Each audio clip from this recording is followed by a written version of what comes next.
Opa, professor, tudo bem? Aqui vou começar o exercício de recuperação continuada do quarto bimestre, referente ao quarto bimestre, uma questão sobre engrenagens cilíndricas de dentes retos. Então, vamos aqui.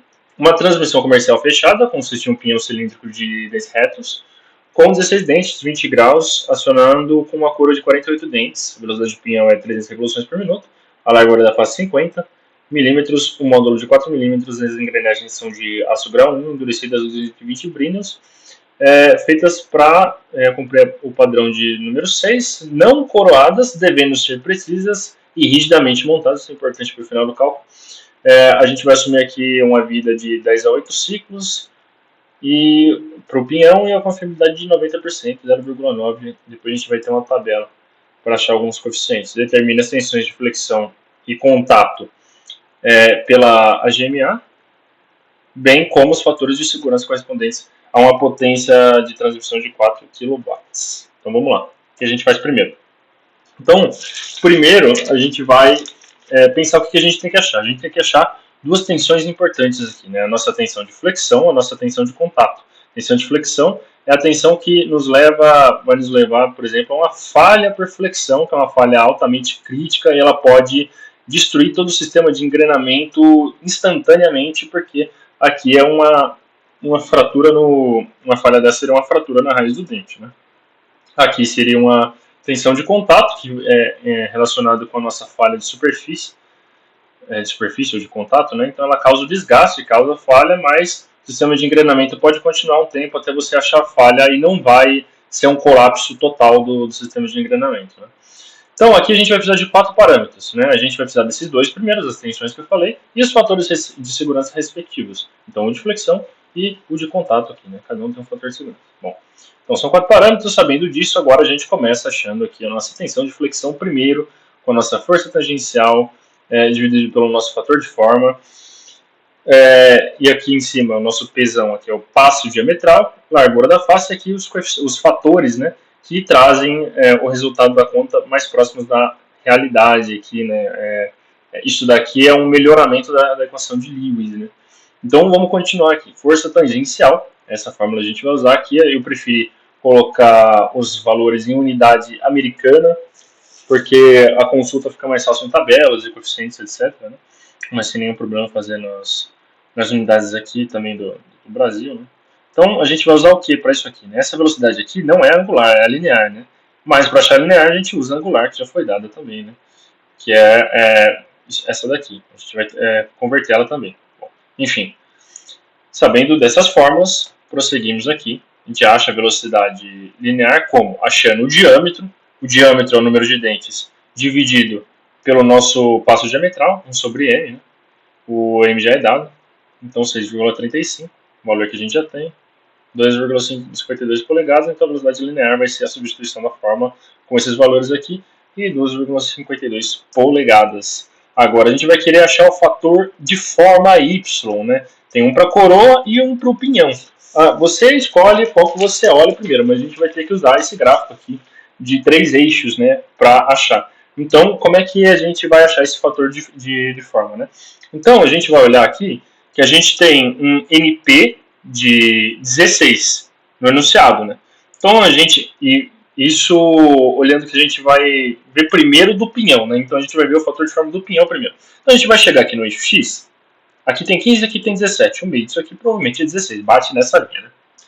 O que corresponde, onde está correspondente do eixo Y, do número de dentes da coroa, NP 16, que é o que a gente achou aqui, número de dentes do pinhão, e onde é que está o número de dentes da coroa, que é 48, como diz aqui nos dados. Então, 48, vamos ver onde é que está. Deve estar mais ou menos entre 35 e 50, né? Então, ele vai bater aqui, desce, desce, desce, desce, vê onde corresponde. Bom, tudo aqui vira uma linha só, então não importa pra gente, né? A gente vai subir aqui o 16, mais ou menos aqui, vai ver onde é que bate. Isso aí vai bater mais ou menos em 0,27. Então esse é o nosso fator de forma para o pinhão. Para a coroa a gente vai fazer a mesma coisa. Então a gente vai olhar aqui os números no eixo X, a gente vai ver onde bate esse 16 e vai ver onde bate o 48.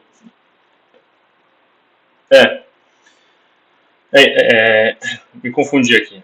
A gente vai ver aqui, nesse eixo aqui, onde é que bate o 16, vai bater aqui.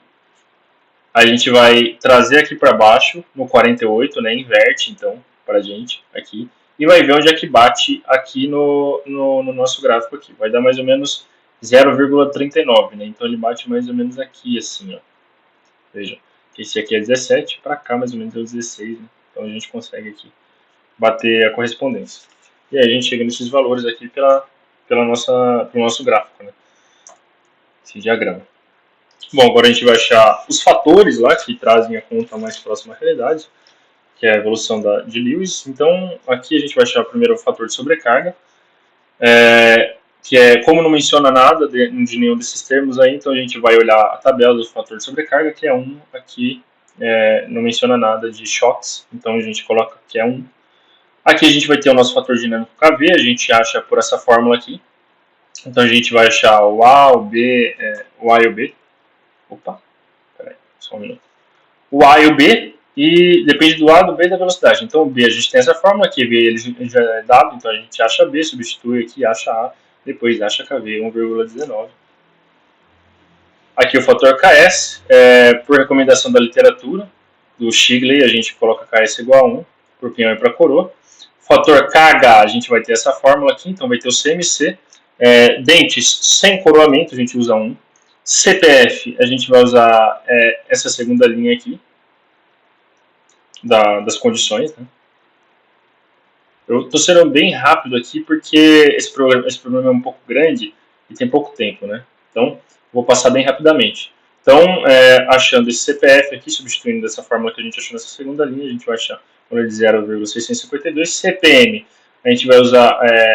isso aqui é em relação à posição da engrenagem em relação aos eixos, como ele não fala nada. Então, a gente também coloca 1. Então, sempre vai ser assim. CMA, a gente vai ter A, B e o C. O Bzinho é a largura da face que a gente já tem. E a gente vai ter que olhar aqui com os dados do enunciado. Ele disse que são caixas fechadas comerciais, então a gente vai usar esses dados aqui, substituindo aqui a gente tem um CMA de 0,1577.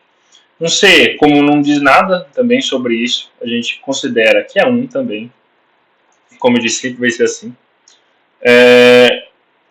Então, fator KH, agora a gente consegue calcular o nosso fator KH, né? Pegou tudo isso que a gente achou aqui, os coeficientezinhos, substituindo na fórmula do KH, que tinha vários coeficientes novos, né? Cadê? Essa fórmula aqui. E achou 1,22. Fator KB. Se ficar 1,2 para baixo, consideramos, mas como o exercício não disse, que é uma engrenagem de aro estreito, então consideramos KB igual a 1 também. Bom, assim a gente vai achar a tensão de flexão para o pinhão e para a coroa. Aqui a gente já tem os dados aqui, né, dos coeficientes, achou tudo. A gente tem aqui o 0,27 e o 0,39, que a gente achou os fatores de forma. Então a gente consegue achar esses valores em PSI para as tensões de flexão. E só muda o padrão, o fator geométrico. Bom, agora a gente vai calcular a resistência à ruptura, que é a tensão admissível, com essa fórmula aqui, a resistência intrínseca até 10 a 7 ciclos. Aqui correção, para caso não atinja essa vida em fadiga. Fator de confiabilidade KR e fator de temperatura KT. Então, tanto para o pinhão quanto para a coroa, a gente vai ter a mesma resistência intrínseca, né, vai ser igual, então a gente chegou nessa fórmula aqui, que vai ser 29.806 PSI, isso aqui baseado na literatura, essa fórmula. Aqui vai ter o nosso fator de fórmula do pinhão, não, fator de fórmula não, fator geométrico do pinhão. É isso mesmo? É isso mesmo. Bom, então o que a gente vai pensar aqui agora? Quando a gente começa a pensar em dureza, a gente vai olhar a relação entre a coroa e o dente. Né? Então, quando a coroa, isso aqui em relação à dureza, né? A gente começa a olhar esses coeficientes aqui. Quando a gente faz a relação entre os dentes da coroa e do pinhão, a gente vê que quando um dá uma volta, o outro dá um terço de volta. Né? Então, a gente começa a olhar mais especificamente o número de ciclos da coroa. Né? Então, a gente coloca o número de ciclos dividido por 3. Né? Essa fórmula aqui também da literatura, a gente acha 0,996 YNP pinhão, YNC coroa. Então a gente acha esses valores aqui. KT, ele é 1 para todas as temperaturas abaixo de 120 graus. E KR, ele é tabelado também com essa tabelinha aqui, né, de confiabilidade 0,90, 0,85 de KR. Bom, vamos lá. Aqui a gente vai ter a tensão admissível do pinhão e seu fator de segurança. Então, aqui só relembrando, a tensão admissível da coroa, seu fator de segurança. Aqui a gente vai ter, por fim, a gente vai achar a tensão de contato, que é essa fórmula aqui, a gente vai achar os coeficientes CP, aqui que são tabelados também, com essa tabela aqui, de material, aço e aço, então a gente acha pela intersecção aqui.